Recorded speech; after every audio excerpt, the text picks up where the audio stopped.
Organizing academic research papers. 2. The abstract. Professor Dr. Fung Meng Moi.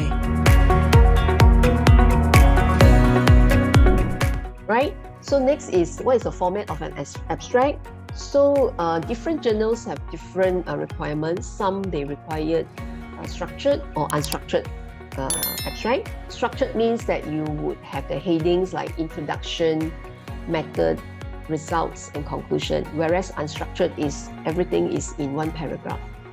So you also need to know the number of words allowed.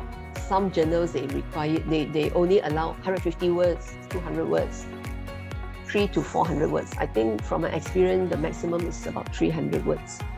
So you should follow the format. You must have introduction, whether it's structured or non-structured. Introduction, objective, design, setting, a short description of your participants. If there's intervention, describe it, and then main outcome measure, results, and conclusion. So these are the examples of a structured. On the left is a structured abstract where you have the heading, and then on the right is unstructured. So you have everything is in one paragraph. Okay.